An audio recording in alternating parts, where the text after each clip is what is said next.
ডেঙ্গুতে আজকে ১২ জন মারা গেছেন আর হাসপাতালে ভর্তি হয়েছেন ৭৪০ জন। এই নিয়ে কথা বলার জন্য এই মুহূর্তে আমাদের সাথে যুক্ত হয়েছেন জনস্বাস্থ্য বিশেষজ্ঞ ডাক্তার মোশতাক হোসেন। ডাক্তার মোশতাক হোসেন, আজকে ১২ জন মারা গেছেন এবং গতকালও কিন্তু ৬ জন ডেঙ্গু আক্রান্ত হয়ে মারা গেছেন। কিভাবে এই ডেঙ্গুতে মৃত্যু হারটা কমানো যায়? জি, ধন্যবাদ আমাকে যুক্ত করার জন্য।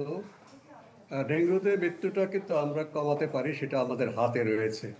চিকিৎসা ব্যবস্থাকে আমরা যদি বিকেন্দ্রীকরণ করতে পারি তাহলে কিন্তু মৃত্যুটা কমে আসবে।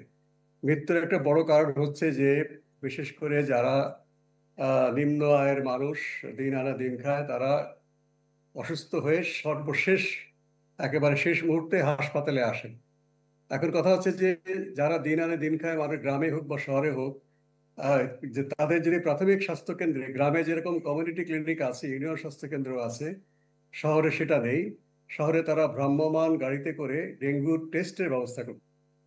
ডেঙ্গু রোগীর নমুনা নিয়ে যেভাবে আমরা কোভিডের সময় দেখেছি যে এসএমএস করে ফলাফলটা দিয়ে দেওয়া হয়, তাহলে যারা দরিদ্র মানুষ তারা যদি জেনে যায় তার এই মুহূর্তে ডেঙ্গু হয়েছে, জ্বর জ্বর হলে সে মাপবে, তাহলে সে সাবধান হয়ে যাবে।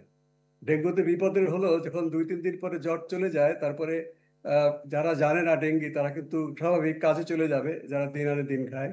এই কাজ করতে করতে একসময় হঠাৎ করে সে গুরুতর অসুস্থ হয়ে পড়ে। কারণ ডেঙ্গুর লক্ষণ আহ, রক্তের ছোপ ছাড়াও কিন্তু হঠাৎ করে রক্তচাপটা কমে যায়। এই রক্তচাপ কমে যাওয়াটা কিন্তু একজন সাধারণ মানুষ বোঝা কষ্ট, কিন্তু অজ্ঞান হয়ে পড়লে তখন শেষ মুহূর্তে তাকে বড় হাসপাতালে নিয়ে আসে, যেখানে জটিল ডেঙ্গু রোগীর জি চিকিৎসার জি, ব্যবস্থা ধন্যবাদ আছে। মোশতাক হোসেন স্যার আমাদের সাথে যুক্ত হবার জন্য। ডেঙ্গু পরিস্থিতি নিয়ে কথা বলছিলেন জনস্বাস্থ্য বিশেষজ্ঞ ডাক্তার মোশতাক হোসেন।